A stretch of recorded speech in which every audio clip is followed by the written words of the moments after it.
Hai Hai leaders, leaders, ketemu lagi di episode kedua podcast Executive 101 dari Avalon Consulting.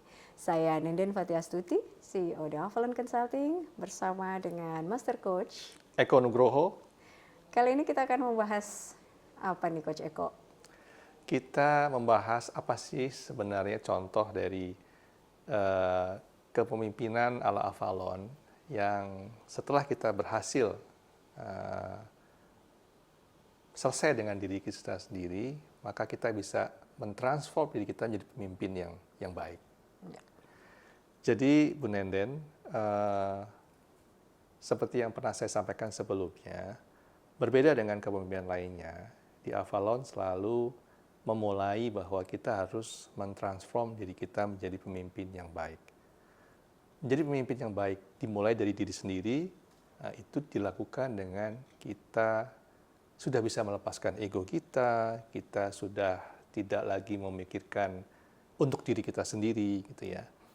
Nah, di saat hal itu dilakukan, contoh yang paling gampang adalah ya kita meneladani orang lain, gitu ya. Jadi kalau kita misalnya ya, ini paling basic aja deh.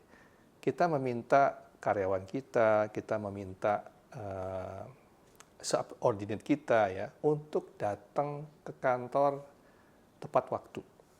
Ya. Pokoknya harus on time. Kalau perlu sebelum itu sudah hadir. Tapi kalau kita pemimpin tidak mencontohkan, tidak bersungguh-sungguh melakukan itu, ya nggak akan terjadi. Kalaupun terjadi, diperintahkan, tapi pemimpin nggak ngasih contoh, ya sama aja. Nanti beberapa waktu kemudian nggak terjadi lagi.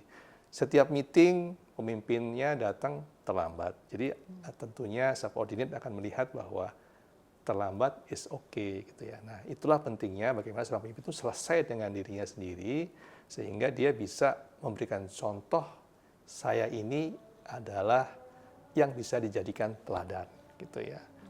Hal lain lagi seperti saya ceritakan, banyak hal-hal yang seorang pemimpin setelah selesai dengan diri sendiri, dalam dia berkomunikasi pun akan menampilkan apa adanya. Tidak lagi komunikasi itu sesuatu yang misalnya gue atasan, lu bawahan. Jadi lebih kepada directing. Tapi kalau kita mimpinya sudah lepas ego kita ngomongnya juga lebih enak, komunikasi dengan bawahan juga lebih mudah gitu ya. Karena kita nggak punya lagi ego yang mengatakan saya lebih hebat dari kamu, saya adalah pemimpin kamu. Tapi kan sebagai apa sih masalahmu? Apa yang saya bisa bantu dari saya untuk Anda gitu. Jadi hal-hal ini jadi mengalir dengan mudahnya. Sesuatu yang dipelajari dan basic adalah pemimpin harus bisa berkomunikasi gitu kan. Tapi cara berkomunikasi yang baik itu mesti A, B, C. Tapi kalau itu kita sudah selesai, kita juga ada rasa kita ingin menonjolkan diri kita, ingin memberikan terbaik, itu akan mengalir dengan sendirinya.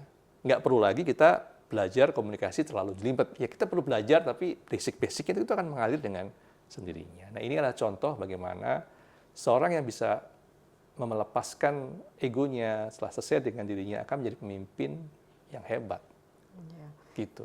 Itu banget Pak Eko, karena mungkin selama ini kita lebih berfokus kepemimpinan itu pada hal-hal yang sifatnya teknis ya, yang tadi mungkin sebelumnya pernah Coach Eko sampaikan juga mengenai how to, bagaimana mungkin managing people, teknik berkomunikasi, untuk kolaborasi tim dan lain-lain, tapi lupa yang core-nya yang bisa melandasi agar semua teknik tersebut bukan hanya dikuasai dengan baik, tapi memang bisa dijalankan dengan sepenuh hati, dengan setulusnya ya, karena bukan hanya semata-mata SOP ya, tapi ada sebuah ketulusan genuine yang mungkin comes from the heart ya. Nah, kita mungkin bisa membedah kasus Coach Eko yang terkait dengan teladan ya. How the leadership is impacting the organization atau sebuah lembaga gitu, bahwa ini bukan hanya soal teknik manajemen atau mungkin ilmu-ilmu managing people gitu ya. Nah, gini Bu Nenden ya, emang selalu menjadi perdebatan dalam kita melihat memecahkan sebuah masalah. Apakah sistem bisa menyelesaikan masalah, ataukah orang yang bisa menyelesaikan masalah? Kita beri contoh misalnya di Singapura, gitu ya. Singapura itu kan ada sistem yang kuat yang membuat orang itu tidak merokok sembarangan, tidak membuang sampah sembarangan. Jadi akhirnya orang melihat bahwa bukan orang yang penting, tapi sistem yang penting. To some extent, dalam batas tertentu itu bisa terjadi. Tetapi kita juga melihat kenyataannya bahwa orang-orang Singapura kalau ke luar negeri atau ke Indonesia ya buang sampah dan rokok sembarangan juga gitu ya. Jadi sama juga kita juga di Indonesia lah. Kita punya sistem yang sudah semakin keren yang namanya e-procurement lah atau apapun juga. Tetapi kalau orang-orang di balik itu tidak punya hal-hal yang luhur yang harus dilakukan, ya tumbang juga itu sistem, gitu ya. Jadi kalau kami di Avalon melihat dua-duanya penting, tapi kita melihat orangnya lebih penting, karena orang itulah yang akan mengendalikan sistem. Contoh paling bagus kita bisa melihat di Ethiopia. Kita mengenal Ethiopia, Addis Ababa itu sebuah negara yang dulu terkenal dengan kelaparan, sangat miskin gitu kan. Dengan pemimpin yang secara konsisten memberikan contoh, mengedukasi rakyatnya, menjadi kota yang termasuk terbersih di dunia. Dan rakyatnya juga mengikuti aturan dengan baik juga. Jadi kami di Avalon lebih melihat dua-duanya penting, tapi kalau ditanya mana yang paling penting, orangnya. Karena sistem apapun sebaiknya, kalau orang di belakangnya mengoperasikan sistem itu nggak benar, ya nggak benar juga. Contohnya di negara kita sendiri lah ya, kita udah kurang apa gitu ya, kita perbaiki ininya, kita udah perbaiki sistemnya, nggak mungkin kebocoran, ya pasti bocor lah kalau orang-orangnya itu nggak benar juga. Jadi sehingga berangkat dari hal-hal seperti inilah Avalon menawarkan sebuah konsep baru bagaimana kita merubah pemimpin, gitu ya. Tidak hanya merubah cara dia memimpin, tapi merubah dirinya menjadi pemimpin yang lebih baik lagi. Pemimpin yang telah selesai dengan dirinya dan pemimpin yang bisa melepaskan egonya. Begitu, Bu Nanda. Jadi itu banget ya, Coach Eko, bahwa sistem mau sekeren apapun, mau secanggih apapun, kalau the man behind the machine-nya juga kemudian belum bertransformasi, ya pasti akan selalu ada cara untuk ngakalin sistem. Dan itu kita udah banyak sekali contoh ya di keseharian. Dan tadi apa yang Coach Eko sampaikan mengenai Ethiopia itu sebuah contoh yang otentik ya, bagaimana dulu kita kenalnya Ethiopia itu negeri yang kelaparan, ya kan, yang miskin, ternyata bisa bertransformasi karena faktor kunci adalah leadership. Betul.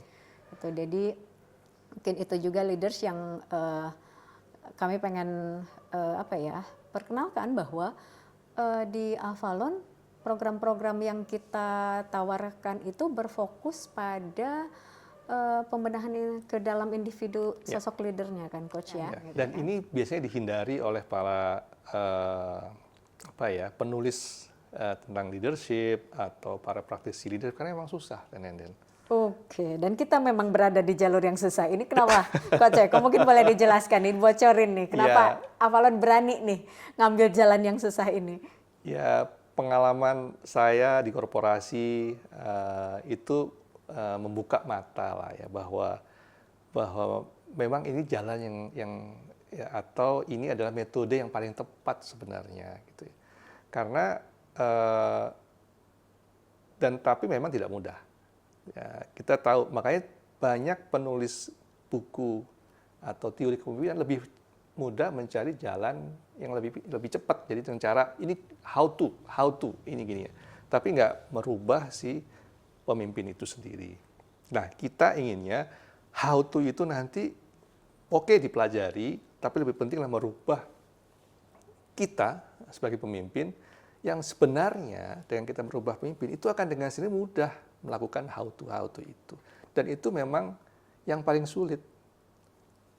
Dan itulah yang ditawarkan oleh Avalon gitu ya. Jadi kita bagian sulit-sulit ya.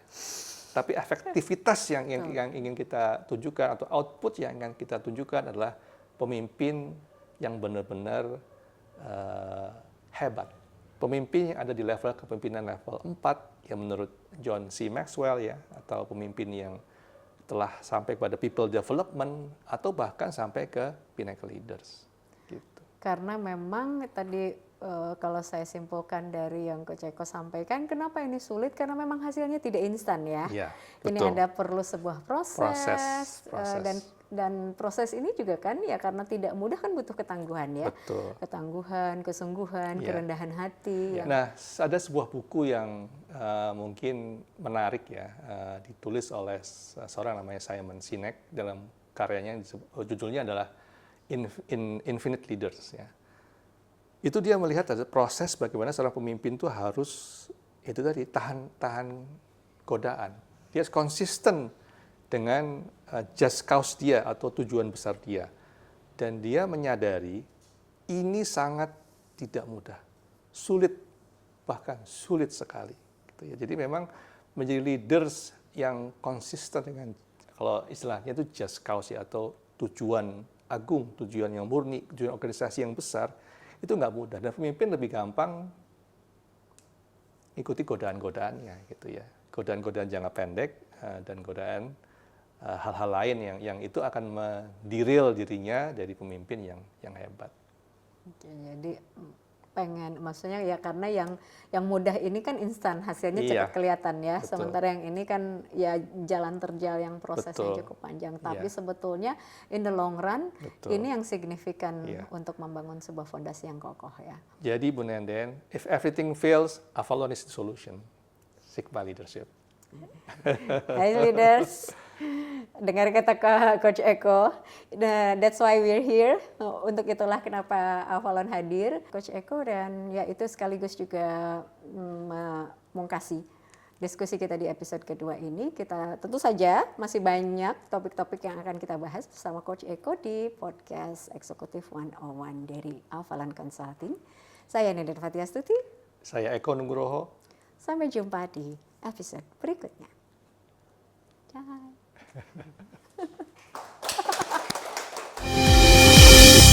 The Avalon Consulting. Creating authentic leaders.